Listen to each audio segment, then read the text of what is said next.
नमस्कार दोस्तों, स्वागत है आपका Jharkhand job information YouTube channel में। तो देखिए दोस्तों, मैं पश्चिमी सिंहभूम का जो है इससे पहले मैं टीचर का बहाली के बारे में बताया था। तो मैं आपको बता दूं कि उसका डेट जो है एग्ज़ाम डेट वो कैंसिल हो गया है।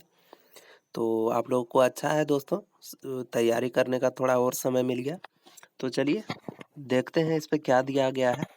तो जैसा कि देखिए यहाँ पे दिया हुआ है कि जिला दंडाधिकारी सह उपायुक्त का कार्यालय पश्चिमी सिंहभूम, शिक्षा विभाग, अनुशिक्षक जो था हेतु परीक्षा आयोजन के संबंध में आवश्यक सूचना। तो क्या है देखिए, घंटी आधारित जो है DMFT अनुशिक्षक की आवश्यकता से संबंधित विज्ञापन संख्या जो था दोस्तों यही PR 65,720 वेस्ट सिंहभूम 2025-26 के लिए। ठीक है, तो ये सब तो आप लोगों को जानकारी की जरूरत नहीं है दोस्तों। नीचे देखिए यहाँ से, जैसा कि यहाँ दिया कक्षा 9, 10 एवं 11, 12 के लिए अनुशिक्षक के पदों हेतु लिखित परीक्षा की तिथि समय में परिवर्तन करने तथा परीक्षा केंद्र निर्धारण के जो है उपरांत परीक्षा संबंधित सूचना निम्नलिखित है।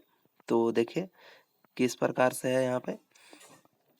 तो देखिए अनुशिक्षक जो है 11-12 के लिए सभी विषयों के लिए, चाहे आप 11-12 में किसी भी विषय से हो, हिंदी, इंग्लिश, साइंस नहीं सॉरी दोस्तों, हिंदी, इंग्लिश हो गया, हिस्ट्री हो गया, पॉलिटिकल साइंस हो गया, सोशोलॉजी हो गया, किसी भी सब्जेक्ट से हैं, 5 अगस्त 2025 को अपराह्न 3 बजे से 5 बजे तक जो है मांगिला रुंगटा +2 उच्च विद्यालय में परीक्षा केंद्र है। ठीक है, और अनुशिक्षक विषय 9-10 भौतिक, 9-10 विज्ञान, जीव विज्ञान और 9-10 के लिए 6 अगस्त को है दोस्तों, जो कि 3 बजे से 5 बजे के बीच होगा आपका 2 घंटा, और सेंटर आपका वही रहेगा परीक्षा केंद्र मांगिला रुंगटा +2 उच्च विद्यालय चाईबासा। और देखिए दोस्तों, अगर आप अनुशिक्षक अंग्रेजी के लिए भरे हैं 9-10, या फिर रसायन विज्ञान के लिए भरे हैं 9-10, या फिर इतिहास भी विषय के लिए भरे 9-10, नागरिक शास्त्र, अर्थशास्त्र, भूगोल, हिंदी के लिए जो है 6 अगस्त को होगा, 6 अगस्त 2025 को अपराह्न 3 बजे से 5 बजे तक टाटा कॉलेज चाईबासा। तो एक चीज ध्यान दीजिएगा यहाँ दोस्तों, अगर आप 11-12 के लिए डाले हैं तो आपका एग्जाम जो है 5 तारीख को होगा। चाहे आप किसी भी विषय के लिए डाले हैं, 11-12 में आप चाहे किसी भी विषय के लिए डाले हैं तो आपका 5 तारीख को ही होगा। और अगर आप 9-10 में डाले हैं किस किस विषय के लिए, तो यहाँ पे देखिए लिखा हुआ है, जो जो विषय यहाँ लिखा हुआ है इस विषय के अंतर्गत अगर आप आते हैं तो 6 तारीख को आपका एग्जाम होगा टाटा कॉलेज चाईबासा में। ठीक है, यहाँ पे देख लीजिए, अगर आपका विषय जो है दोस्तों एक बार फिर बता देता हूँ, अंग्रेजी हो, रसायन हो, इतिहास हो, नागरिक शास्त्र हो, अर्थशास्त्र हो, भूगोल हो, हिंदी हो, इस विषय में अगर आप आते हैं तो आपका एग्जाम 6 तारीख को होगा। किसके लिए, तो 9-10 के लिए। और अगर यही विषय में अगर आप 12 के लिए 11-12 के लिए डालें तो आपका 5 अगस्त को ही होगा। ठीक है, इसमें कंफ्यूज नहीं होना है दोस्तों, नहीं तो आपका एग्जाम छूट जाएगा। अच्छे से देख लेना अपने आपको, अगर और नहीं समझ में आए तो किसी से भी लेना है। देखिए, उक्त के अनुसार सभी अभ्यर्थियों को निर्देश किया जाता है कि समय से पूर्व अपने संबंधित परीक्षा केंद्र पर पहुंचेंगे एवं प्रवेश पत्र, आवेदन संख्या तथा वैध पहचान पत्र यानी कि आधार कार्ड हो गया या वोटर ID, दोनों में से किसी एक तथा साथ लाना अनिवार्य होगा। ठीक है, दस्तावेज जमा करने से संबंधित आवश्यक सूचना देखिए क्या है यहाँ। तो वैसे अभ्यर्थी जिन्होंने आवेदन करने के समय अपनी सभी शैक्षणिक प्रमाण पत्र, मार्कशीट को अपलोड नहीं किए हैं, वे अपना दस्तावेज स्वयं आकर जिला शिक्षा पदाधिकारी कार्यालय, तृतीय तल्ला, समरनालय जो है भवन चाईबासा में दिनांक 26 से लेकर 28 यानी कि 26, 27, 28 जुलाई तक जो है 2025 तक कार्यालय अवधि में जमा कर सकते हैं। कार्यालय अवधि इसीलिए लिखा गया है दोस्तों, यानी कि 10 बजे से जितना समय रहता है इस डेट के अंतर्गत आप कर सकते हैं। इसके बाद आपका दावा मान्य नहीं होगा। तो मैंने आपको पहले भी बताया था दोस्तों, एक था कि मैंने एक था कि जो उसके लिए एलिजिबिलिटी क्राइटेरिया था वो था, और दूसरा था अतिरिक्त। ठीक है, एक था भूल गए दोस्तों अभी मैं क्या लिखा हुआ था वहाँ पे। तो वहाँ पे एक लिखा हुआ था जो सामान्य शिक्षा है वो, और एक अतिरिक्त। तो अतिरिक्त में आपको जो छूट मिलेगा दोस्तों, क्योंकि इसमें सब बच्चा जितना फॉर्म भरा है सबको एग्जाम देने नहीं दिया जाएगा। 300 फॉर्म था तो उसका 5 गुना कैंडिडेट यानी कि 5 या 1500 बच्चा को ही एग्जाम में बैठने दिया जाएगा। तो उस 1500 बच्चा का छंटनी कैसे होगा? तो आपका मार्कशीट के द्वारा छंटनी होगा। ठीक है, तो यही चीज यहाँ लिखा गया है। और देखिए बाद में अगर आप बोलिएगा कि मेरे पास मार्कशीट था हम अपलोड नहीं किए, तो वो दावा आपत्ति मान्य नहीं होगा। आप 26, 27, 28 जुलाई के अंतर्गत आप जाके वहाँ जमा कर सकते हैं। देखिए कक्षा 9, 10 अनुशिक्षक हेतु आवेदन करने वाले अभ्यर्थी यदि उपलब्ध हो तो, ठीक है, आपके पास अगर उपलब्ध है तो ठीक है, नहीं तो स्नातकोत्तर एवं बीएड की मार्कशीट भी अवश्य जमा करें। अगर आपके पास एमए का डिग्री हो, मास्टर डिग्री, या फिर बीएड का डिग्री हो, तो आप अवश्य जमा कर दें। उससे आपको क्या होगा दोस्तों, प्राथमिकता दिया जाएगा। ठीक है, नहीं तो मान के चलिए छटनी होगा कैसे? पूरे जिला में 1500 बच्चे ही थोड़े होंगे, कितने बच्चे होंगे? 1 लाख से ऊपर। तो यदि कोई अभ्यर्थी, देखिए क्या लिखा गया है, समय में आवश्यक मार्कशीट जमा नहीं करता है तो उसे संबंधित विषय की परीक्षा के लिए शॉर्टलिस्ट नहीं किया जाएगा। तो ये तो पहले ही मैं बता दिया दोस्तों आपको कि किस प्रकार शॉर्ट लिस्ट किया जाएगा। अगर आप जमा नहीं करते तो आप पहले ही छंटा जाइएगा। ठीक है, यही यहाँ पे लिखा हुआ है। तो बेस्ट ऑफ लक दोस्तों, आप लोग अच्छे से एग्जाम का तैयारी कीजिए। ठीक है, और इस डेट तक जो कि है फिर से आएगा दोस्तों आपका एडमिट कार्ड और न्यू एग्जाम का डेट। अभी तो 28 तक दिया हुआ है कि आप एडिट ही करवा सकते हैं, जिसको हम लोग इंग्लिश मतलब ऑनलाइन के भाषा में एडिट बोलते हैं। फॉर्म में कोई गलती हो गया तो उसे एडिट करवा सकते हैं, तो वही है यहाँ पे। यहाँ भी आप एडिट करवा सकते हैं जाके ऑफलाइन के माध्यम से डीसी ऑफिस में। और इसका बहुत कोई दोस्तों हमसे सिलेबस के बारे में पूछ रहे थे, तो मैं वीडियो इसीलिए नहीं बना पाता हूँ दोस्तों, क्योंकि मेरा चैनल में उतना सब्सक्राइबर भी नहीं है दोस्तों, और 5-6 कमेंट लगभग आया था कि सिलेबस को लेके। तो मैं दोस्तों अपने काम में बिजी था, इसीलिए मैं नहीं बना पाया, उसके लिए सॉरी। लेकिन मैं अब कंटिन्यू कोशिश करूंगा वीडियो बनाने का, कोशिश नहीं दोस्तों करूंगा ही।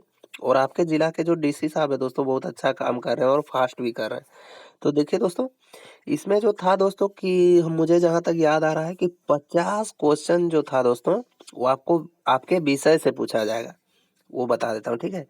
20 क्वेश्चन आपको टीचर एप्टीट्यूड से पूछा जाएगा, और 30 क्वेश्चन जो था दोस्तों वो जनरल माने जीके जीएस से पूछा जाएगा, करंट अफेयर से 30 क्वेश्चन। ठीक है, और इसमें एक चीज ध्यान दीजिएगा दोस्तों, आपको 0.25 का नेगेटिव मार्किंग भी है। तो जहां बिल्कुल भी समझ में ना आया वहां पे आपको क्वेश्चन बनाना ही नहीं है, क्योंकि आप अगर एक क्वेश्चन गलत कर दे हैं तो उस क्वेश्चन का 0.25 नंबर तो कटेगा ही, साथ में 2 नंबर भी कटेगा। अब बोलिए 2 नंबर कैसे कटेगा? तो यहाँ पे एक दिमाग लगाने वाला बात है। सोचिए, एक नंबर क्वेश्चन सही करते हैं तो 2 नंबर मिलेगा आपको। तो जब 2 नंबर मिलेगा एक क्वेश्चन में, तो ये क्वेश्चन तो गलत हो गया, तो 2 नंबर तो ऐसे ही गया, प्लस 0.25 जो आपका एक सही आंसर था उसका भी गया। तो आप लोग इसमें बहुत ज्यादा ध्यान रखिएगा, जो क्वेश्चन समझ में आए वही बनाना है। मैं आपको बताता हूँ दोस्तों एक स्ट्रेटजी, जो कि है स्टैंडर्ड स्ट्रेटजी। क्या है? तो देखिए सबसे ज्यादा आपका क्वेश्चन जो है 50 क्वेश्चन आपका विषय से संबंधित पूछेगा, तो इस पे ध्यान दीजिए। जो लोग बीएड किए हैं, मेरे बातों को ध्यान से समझिए दोस्तों, वीडियो लंबा होगा लेकिन आपका जानकारी के लिए सबसे बेस्ट रहेगा, जो कि सबको नहीं मिलेगा ये गोल्डन चांस सुनने का। देखिए सबसे ज्यादा ये है तो आपको ये पढ़ना है। टीचर एप्टीट्यूड, देखिए जो बीएड किए हैं वो टीचर एप्टीट्यूड में ध्यान दीजिए, 20 नंबर आपको वहां से मिल जाएगा, और इजी भी रहता है। जो लोग पीजी किए हुए हैं उसको टीचर एप्टीट्यूड नहीं पढ़ना है, क्योंकि इसके बारे में उसको जानकारी बहुत कम होगी, समय बहुत कम है, मैं आपको सिलेबस नहीं बता पाया पहले, इसके लिए सॉरी। तो आपको टीचर एप्टीट्यूड में अभी ध्यान नहीं देना है।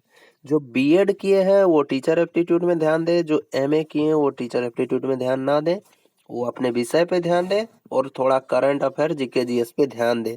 क्योंकि अगर आप ये 20 नंबर बचाने 20 नंबर के चक्कर में जाइएगा तो इसमें आपको अभी कुछ समझ में नहीं आएगा, समझे।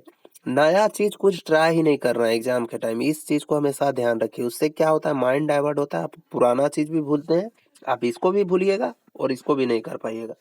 तो जो नया चीज है ये आप लोग के लिए नया हो जाएगा। जो अगर बीए एमए किए हैं और जो बीएड किए हैं उसके लिए ये बेस्ट रहेगा।